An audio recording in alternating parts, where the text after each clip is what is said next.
Have you ever considered how the speed of communication and finance and the speed of circuses have possibly forever altered our lives? And tomorrow night, that is one big primary for everybody. I'm Randall Terry. This is Voice of Resistance.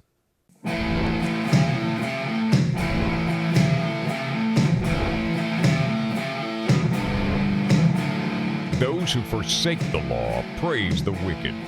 Those who uphold the law resist them. Welcome to the Voice of Resistance. Here's your host, Randall Terry. Hello, friend. I hope that you had a good weekend. I hope that you are doing well and those you love are doing well. We are going to talk about politics in a minute. Tomorrow night is a huge primary. But I want to recount to you a small story that is personal and hopefully bring a little bit of light to your life, or maybe spare you a little bit of darkness. We were talking at the dinner table over the weekend about bread and circuses and how the Roman Empire had about 50% of its populace at one point as slaves. And yet they were able to maintain it, except for a couple of slave rebellions. The most famous one is from under Spartacus, the movie Spartacus. But they were able to maintain the cooperation of the populace, the slave populace, by virtue of bread and circuses. Bread symbolizing we give them something to eat, and the circuses because they were free. All right? The Flavian Amphitheater, we know it as the Colosseum, that was a massive structure. Some people estimate that as many as 80,000 people could sit in there at the same time. It was all free. Now, they get to watch their favorite gladiators fight, sometimes to the death. There were Christians that were martyred there. There was fights against animals. They could flood the amphitheater and have sea battles, literally, inside of the Colosseum. It's an absolutely amazing structure. I've been there many times, and I heartily encourage you to go to Rome and to see it with your own eyes. But the point of that little digression was that the circuses were so complex, so exciting, so mind-boggling. How do they flood that? How do they keep the water from leaking out? Where do they get these animals? That it sated the minds and the hearts of those who were slaves. And it gave the Romans the narcotic to give to the slaves to stay content, stupefied. I don't think I have to try very hard to connect the dots to today. We are in a time in human history that really is unprecedented. Go back 100 years, and it was a marvel that there was radio. Go back 100 years before that, or 50 years, and it was a marvel that you could have a railroad that would go across the country. And that you could have a telegraph, and bring data, 50 years before that, it was a marvel that there was a printing press and that you could get news in the revolutionary times through the committees of correspondence, have riders galloping from city to city with the printed page. We're in a place now where in a matter of seconds, something that happens in China or in Pakistan can be known here in a matter of seconds. There's never been anything like this. This is just the speed of data. This has nothing to do with the complexity of the circuses. I don't know if you got a chance to see the new Superman versus Batman. I saw it, and I was so disappointed in Ben Affleck's performance. The special effects were incredible. Now, I'm going from the hip here, but what I remember was that the movie cost some $800 million to produce. $800 million, and that was because of the special effects. That was because of the scenes, the fight scenes, all that was going on. $800 million Now, there's a lot of inflation there, but it wasn't too long ago that would have been the entire state budget for some states. Certainly the entire budget for cities and counties. And the people in charge of our circuses are spending it on one movie. And because of that narcotic, because of that drug, that's just that one drug, Superman versus Batman, that one drug. People are sated. People are drunk. People are distracted from the things that matter so that they can be a slave, anesthetized by the things that don't matter. I'll be right back. I'm sorry if I'm getting too preachy. Hang with me. I'll be right back.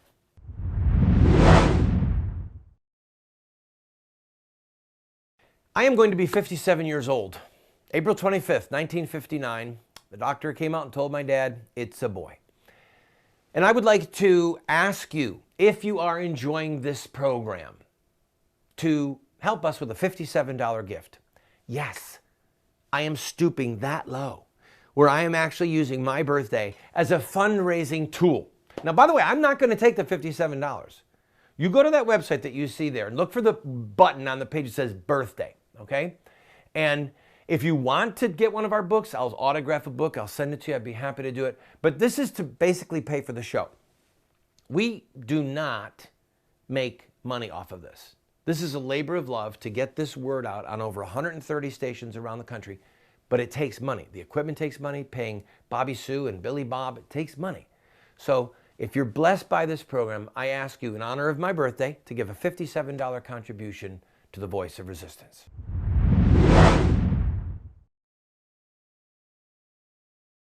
There's a passage in the scriptures that says when the wicked thrive or when they flourish, the righteous hide themselves.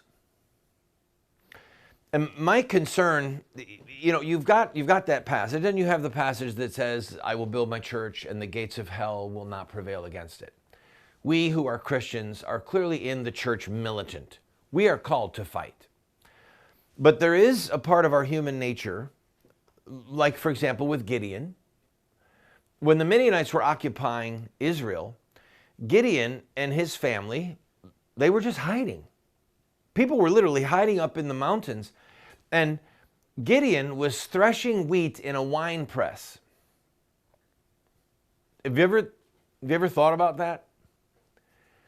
A wine press is below the surface. It's something that has high walls so that you can crush the grapes and then the wine will build up. Well, if you thresh wheat in a wine press, let's say it's a really big wine press, you're not going to have any wind. So here's poor Gideon throwing wheat up. The wheat berries are going up and then they're coming right down, and then the chaff is just coming right down after. It's not blowing away because there's no wind inside of a wine press. So he's getting covered with chaff and with nasty flakes of wheat hulls and husks and stalks. But he was hiding because the Midianites were so strong, and they were hiding for 7 years. There was a time where if he would have tried to fight earlier, he would not have even prevailed. But what he did during that time was he struggled to provide for his family and to stay in tune with God. Because when the angel came to him, forgive me for going on a Bible story if this is making some of you crazy, like, what's he doing? He usually talks about the news. Well, I'm trying to give some perspective. Here's my goal. The perspective that I want to give you is to be able to hold on to the fight. All right? Because some people are committed to circuses. They're happy to be slaves. But there's Christians that are committed to Christian circuses. The latest, greatest preacher. The latest, greatest DVD series or book or whatever. In other words, it's me, my pleasure, my peace, my comfort, my prayers, my faith. It's a type, for some people, it's a type of narcotic that keeps us from fighting in the church militant, to fighting evil, which is a part of our Christian duty. So go back to Gideon. He was hiding, wasn't fighting at that point. He ended up fighting. He was hiding, and he was thinking about God, but he was thinking not about, I want peace and I want prosperity. He was thinking, where are the wonders that our forefathers told us? This is the Lord who brought us out of the land of Egypt. When a Jew at that time was thinking about the land of Egypt, are you with me? When he's thinking about the land of Egypt, he's thinking about the plagues. He's thinking about the water turning to blood. He's thinking about Pharaoh's palace being filled with frogs. He's thinking about the death of the firstborn of all of Egypt. He's thinking about the Red Sea parting and Pharaoh's army being buried in the sea. So he's not simply thinking, where's my next meal going to come from? I wish somebody would sing me a song. I need peace. He's thinking about the fact that they are occupied and that in the past God has delivered them when they were slaves like he did with Egypt. Where is that God? Where is the God of Israel? Where is the God of our fathers who brought us out of the land of Egypt? So even though he was hiding, his mind was engaged in the fight while he was providing for his family. Is this starting to make sense? So you and I have a duty to the Lord to take care of our family. We have a duty to try and have a relationship with God that involves walking with him, obeying him, having his peace. But we also have a duty as his servants to be in the church militant and to fight evil. And that means that while we're in hiding, while so much is going on around us, our relationship with God and the things that we focus on must at least be in part on the God who brought us out of the land of Egypt. The Bible says the Lord is a man of war. So that means that we are going to be at war with evil if we are going to be his servants, even when things are so dark around us. Things are dark now, but we can still be thinking about the church militant, and we can still be preparing for the conflict that is coming. And we don't need to be seduced and sated and filled and drunken with the circuses that are all around us, with the sirens that are all around us. I'll be right back.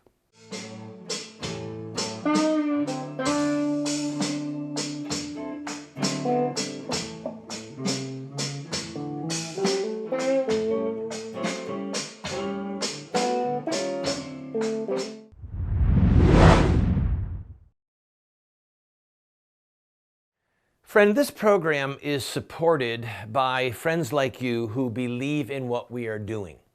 We run a very tight ship.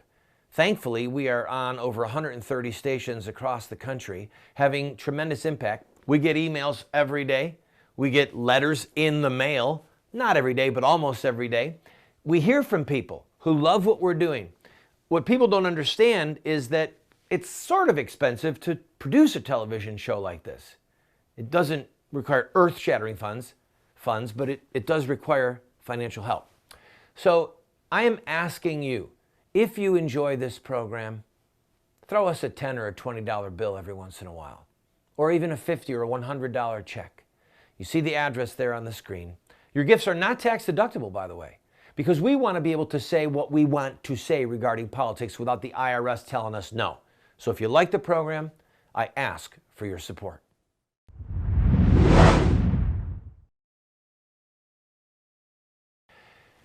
I was talking with my family and told them that the Greek word for hypocrite is a play actor. Did you know that?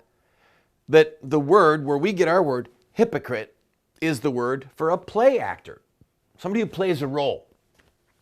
I don't want to be a hypocrite. I fear that I am sometimes, so I'm going to have a confession about circuses. This is really embarrassing, but I want to just be honest with the level of struggle that all of us go through. I stumbled onto this website called Shop Goodwill. I probably shouldn't even tell people because I don't want them to become addicts. Anyway, there's this search engine where you can go on these online auctions. And They have hundreds of musical instruments. I'm a musician. I love music. I love instruments. And sometimes I'll try and shop online for guitars and look for good deals. So I'm looking at a website that's dealing with the auctioning online. And then I'll say, well, I've got to read the news. I've got to get a grip. So I go over to the Drudge Report or whatever. And then up pop the commercials for stupid guitars. It's clamoring for my soul. It's literally clamoring for my soul. And I am embarrassed to tell you that I spent several hours over the weekend, accumulated, online, looking for cool deals at this auction. They got violins, they've got flutes, they've got saxophones, they've got clarinets, they've got harmonicas. I've always wanted that harmonica.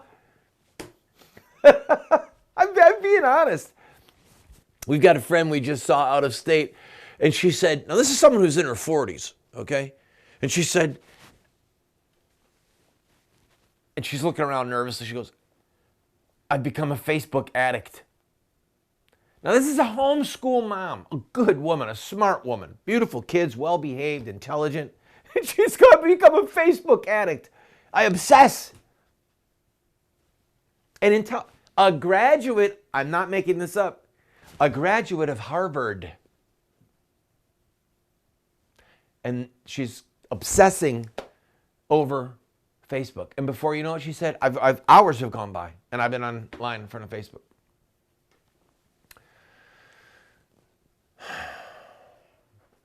You know, if you've been watching the news, if not, I'll tell you, Donald Trump has been at it with China. And China, I think the head of their trade secretary, I don't quote me on that, but big story in the Wall Street Journal, how he thinks that Trump is unstable and our two economies are too entwined with each other. We don't want to have a trade war, but the Chinese are flipping out over Donald Trump. Well, the Chinese have done more to destroy our manufacturing infrastructure and to give us cheap circuses than any 10 nations in the world, okay? Well, maybe Japan and Korea would add up to some little dent in it. But in the last 15 years, it's not Japan and Korea, South Korea. It's China. And there are a very small pocket of elite power players, political and economic power players in America, who have made exorbitant, unthinkable sums of money with trade deals with China that have masked how desperate our culture is, how desperate our economy is, because they have driven down the price of circuses and basic needs, clothing, shoes. Okay? I want you to think about it. You could go up and down the aisles of Walmart just a few years ago, and it would say, proudly made in the USA, made in the USA. Those signs are long gone. China, China, China, China. You go up and down the aisles and you see made in China.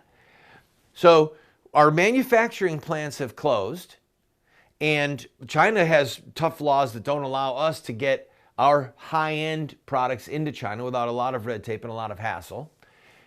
And Trump is saying, look, we're going to bring back some of our jobs. We're getting raked over the coals here. We're being ripped off. And we are. But the problem is they can make tilapia, they can grow tilapia fish that cheap. They can grow shrimp that cheap. Now it's not just the circuses, it's the bread. Some of our very bread is coming from China, our daily bread, our food.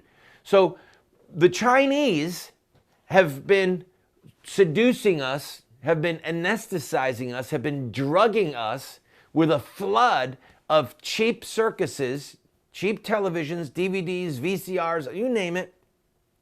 And now it's even cheap food.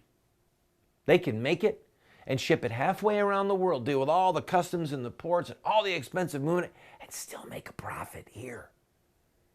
Because why? How can that possibly be? Because their country is a slave labor camp, by definition, because they're not a free people. So they're working for paltry wages, but they're glad to have something. At least it's not $2 a day like a lot of the people in China. Some of the middle class over there are making $1,500 a year, $2,000 a year, $3,000 a year.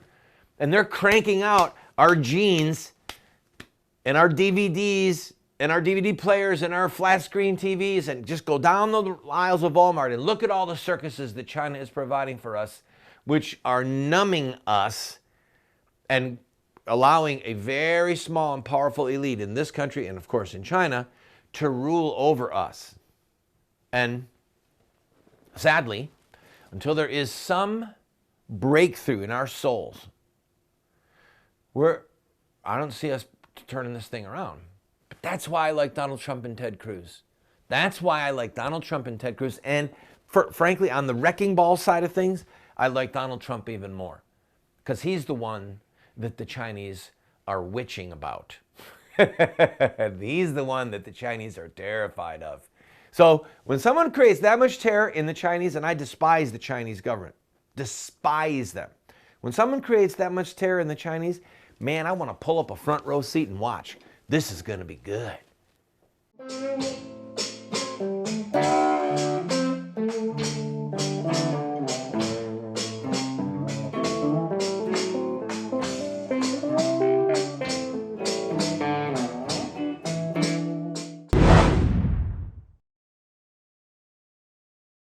I am going to be 57 years old on April 25th. And I am asking you to pray for me, pray for our TV show. And if you have been blessed by this program, I'm asking you to give, if you're able to, a $57 gift. Yes, I'm using my birthday as a shameless fundraising ploy. This program, the studio, the staff, all of the expenses that it takes to put up a good TV show, it costs money, and the money comes from viewers like you, from supporters. So, by the way, if you want to give $570, do it. Randall, what do you want for your birthday? There is a guitar that I would like, but I'm not going to do that. These gifts are not going to go for that. Can they email me? Can they email me and say, I want to buy a guitar for you? All right. Anyway, do $57 if you possibly can to help with this program. I thank you in advance, and I ask you for your prayers that we could keep doing a great show. Oh.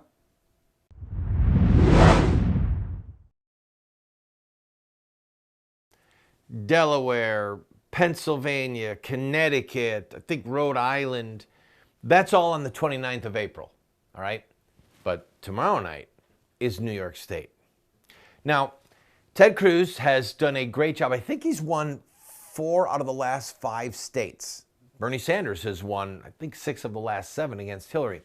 The problem is that only one of the states that Ted Cruz won did the people actually get to vote. So that's not playing really well for him. It just isn't. And Trump is using it to his advantage. And right now, in New York State, Trump is up over Kasich by like 30 points and over Cruz by 35 points. It's just bad. New York State is a proportional state. You have to hit a threshold of 20%. So it's very likely that Ted Cruz will walk away with zero delegates from New York State. Now, Ted, in his defense, he has problems because he said New York values, we all know what New York values is, and he has not been able to recuperate from that. He never was going to, all right? I was born and raised in upstate New York. When the day he said that, I came on this program and told you in so many words, there is no chance that he is going to win New York. He's offended the entire Northeast. So here's the problem. Here's what we're going to see. Trump is going to win New York by a landslide. He is going to get most of the delegates. My guess is going to be 65, 75 delegates, maybe more. They have 95 delegates there. Cruz might walk away with 0. This is a huge number. This is huge bragging rights. And then they set their sights on the Northeast states that are right around them, Pennsylvania, Connecticut, Delaware, etc. That's coming up on April 29th. So right now, Ted Cruz has got the momentum as far as accumulating small amounts of delegates from small states. The problem is with every state that he wins that doesn't have people actually voting, that it's the party machinery pulling it off, it makes him look worse. It's actually hurting him on the public relations side because people who thought, no, he's an outsider, all of a sudden they realize, wait a minute, the perception is that insiders are using him now to try and defeat Trump. So that makes Cruz a part of the insiders, a part of the establishment. It doesn't play well for him. We'll talk to you tomorrow.